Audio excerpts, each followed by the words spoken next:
Hello and welcome to lesson number 11 in the Python tutorial series.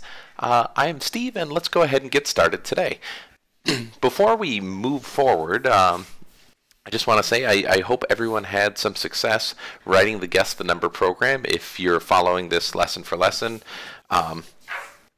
And if it's something that challenged you or it's something that you still need help with, I'm still available to help you out, so you can go ahead and leave any questions that you have in the YouTube comments, and I'll be happy to help you work through any kind of hiccups that you had while you were writing the Guess the Number program. The topic of today's lesson is going to be built-in functions. Built-in functions are something that you've been using a whole lot of, and we've even used the term function in previous lessons, but never really defined what they are. So that's what part of today is just defining what a function is. Admittedly, today's lesson, probably not the most exciting of lessons. I don't know if in isolation it will really come across as being the most valuable of lessons. It might seem like things that are pretty straightforward, and that's because a lot of what today is defining key terms, defining vocab terms that you're going to hear while you're in programming, and use some functions in isolation that may not seem immediately valuable. Now, this all builds to building your own specialized functions, which we'll be doing in lesson number 12, and that's a super important and super valuable programming concept. But I didn't want to jump into that without first defining some of the terms that we're going to be using. Things like arguments, function call, passing an argument to a function. Those are things that you're going to hear a lot in the programming world, and it's very useful to know what those are. We're going to look at some of the built-in functions that Python has inherently. Pow, which raises a number to a power. Min, which returns the smallest value in a list of numbers. Max returns the largest value in a list of numbers, or strings, as we'll look at. So we've got these built-in functions, and some of them you've been using a lot in even the smaller programs that we've been writing up to this point. Print is a function. Input is a function.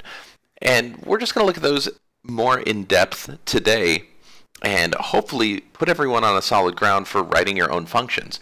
When I do these lessons in class and we start defining our own functions, I can lose a lot of students at this point if they don't know what a function is and how a function works. Writing your own function becomes near impossible. If you don't know what a parameter is or what an argument is, the next part of programming, where it becomes much more useful and much more powerful, gets to be a little bit difficult. So without any further ado, let's go ahead and take a look at Python built-in functions. Okay, so here we are in our programming window, and to start off, I just want to recreate the Guess the Number program in real short form here. So let's have, in this window, num be set to the user input of please guess a number. And then I'm going to use my escape code. And then say if num is equal to 5, print your right, and if num is not equal to 5, print your wrong. And as you know from your program here, this isn't quite going to work out all that great, and the reason is when the user inputs the number, let's say they pick 5, it's going to tell them they're wrong. That's because it's inputting a string of 5 and not the number 5. One way that we've converted that is by setting num equal to the integer of num. That is right here, this highlighted num right here is a string. We know it's a number because the user inputted a number. We're going to take that and set it equal to the number, or the numerical equivalent of that number. In this little example right here, there are 4 function calls, and those are the items that show up kind of in that purplish color. Input here is a function. Int is a function. These 2 print statements are functions. And functions, in order to argument, need to be passed an argument. So if we take a look at just this highlighted section right here, int is the function. The purpose of the function is to take an argument and convert it to an integer. So this variable passed into the function is what is considered the argument. Just like input as a function requires an argument, that's a message to be sent to the user. In this case, it's please guess a number, and then an escape sequence, and then a colon, but that's the argument passed to input. In order for input the function, it needs some information to work with. In order for a print statement to function, it needs some information to work with. A print statement can't do anything unless it knows what it's supposed to print. So an argument is the expression that shows up between the parentheses of a function call. And what the argument really is what information does the function need in order to do its job? The print function needs to display something to the screen, so we have to provide an argument that tells it what to display to the screen. The integer function here needs to convert something to a number. The information that it needs in order to do that is the string that's going to be converted to the number, so that becomes an argument. So when you hear the word argument, what they're referring to is that expression that appears between the parentheses. In this example right here, every single function has taken only one argument. There is one string in a print statement. There is one variable being converted. It's not necessarily always the case that a function will have only one argument. We'll see that in a little bit as well. All of these things right here, when they're executed, are called a function call. So when this line is executed and the user is asked to guess a number, we're saying we're calling the input function. We're making a function call to input. Then when we convert the number to an integer, we are making a function call on the int function. That's the terminology that we're going to look at. And let's take a look at some of maybe the other built-in functions that Python has inherently that everybody can use. So I'm going to come over here to the Python shell, and I'm going to start by looking at a function called max, M-A-X. Max is a function that returns the largest number in a series of numbers. So if I type max, it turns that purplish color. I'm going to say max of 4, 8, 22, 5, and 19. So I have a list right there of 5 numbers, 4, 8, 22, 5, and 19. And when I hit enter, max is going to return 22. What it's doing is it's evaluating each of the arguments provided. In this case, we provided 5 arguments, each one a number. The max function is instructed to go through the list of numbers and return whatever is the largest number in the series. Similarly, I could say max 4.2, 9.5, 22.3, 16.7, using floats instead of integers, and it returns 22.3 because indeed that is the largest number provided. In this case, I only provided 4 arguments, but it doesn't matter. Max can take any amount of arguments from 1 to however many that you need. So you can see that max is a function because it's that purplish color. We're providing arguments and it is returning a single value. That is one thing that is super important to note about functions. Functions will always return one value. If I print hello world, it is returning hello world. Next lesson, you're going to learn about a return statement, and a common question that gets asked all the time by my beginning students is what's the difference between a print statement and a return statement? That'll be covered in the next lesson, but you want to remember that functions, when a function is called, it will always return a single value. Another distinction that's important to keep in mind, if I run max 5, 15, 10, 20, it's going to return the number 20. This statement right here, highlighted, that max 5, 15, 10, 20, is the exact same thing as if I would to have just written 20. So while the function calls may look a little bit confusing or they look a little bit long, this whole statement evaluates to 20. So when Python looks at that, it's seeing that function call as the number 20. It's not seeing the 5, the 15, the 10. It is only seeing the number 20.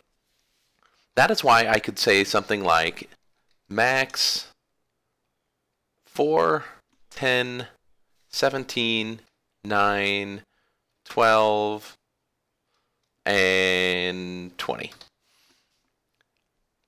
So when I look at this list, even before I evaluate it, I can say, okay, what's the biggest number in this list? The biggest number is 20.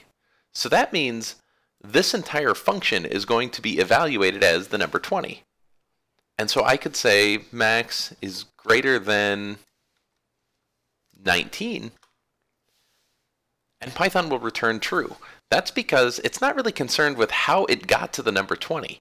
This is going to run a whole series of code, but it's only going to be equal to the number 20. So this is the same as if I were to write 20 is greater than 19, which is also true.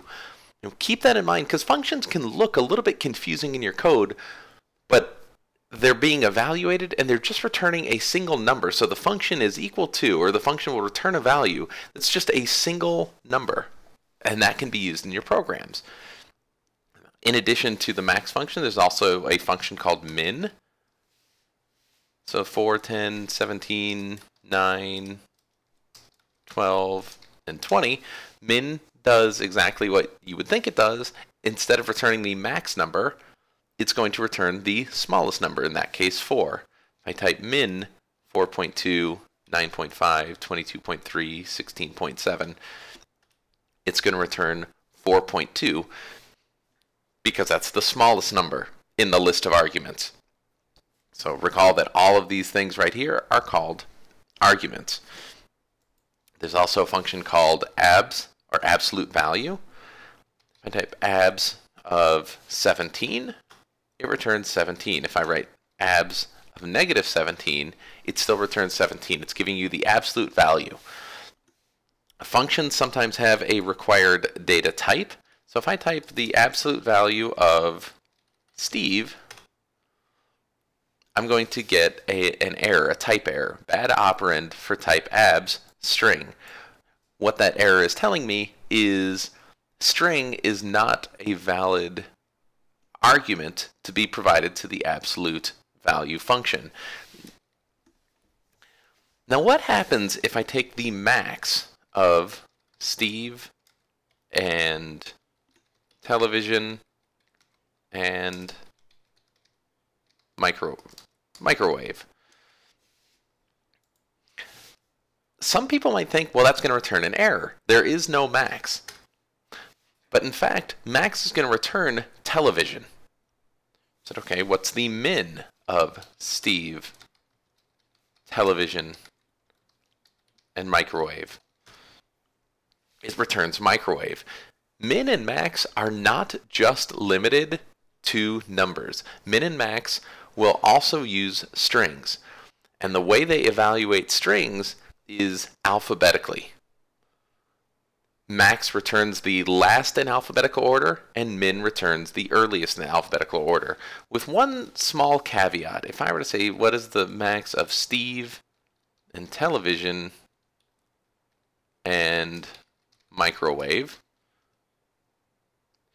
the max becomes Steve. In the Python world, capital letters and lowercase letters are different from one another, and capital letters come first. While television may be alphabetically the last letter, because Steve was a lowercase letter, that becomes the max. So if you're trying to do some quick alphabetization, that is a useful feature to have, but keep in mind if some of them are capitalized and some of them aren't, you're going to get some weird errors in your program. The last built-in function that might be worth noting is the POW function. POW raises a single number, so let's say 2, to the power of another number, 5. 2 raised to the power of 5 is 32. 3 raised to the power of 3 is 27. This is also the equivalent of 2 raised to the power of 5, the 2 stars. It's a function that has similar functionality. There are some times where we'd use POW. We don't necessarily have to go into that right now, but this is just an example of how you can use different types of functions.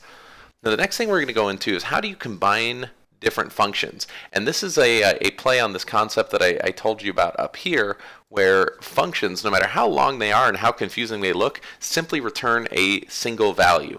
So the last thing we're going to do in this lesson is take a look at how functions can be combined in a single line of code. Okay, so the last thing that we're going to do is put like min and max together into what will look like a confusing line of code, but hopefully if you've been following along, it won't really be that difficult.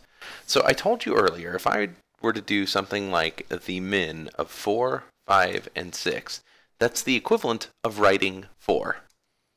If I were to do the max of 4, 5, and 6, that would be the equivalent of just writing 6. So if I were to put those together and say, I want the minimum number, and now I'm going to provide arguments. Now, in all these examples, this right here is a single argument where the mouse is, that min 4. This right here is a single argument. I can provide functions as arguments because the functions are going to return a single value. So if I said the min of max 4, 5, and 6, max 7, 8, and 9, and the max of 10, 11, and 12, I need 2 parentheses on the end because I can see from the highlighting here, this closed parentheses that I just put on closes at 10, 11, and 12. So the second one closes the entire min function here.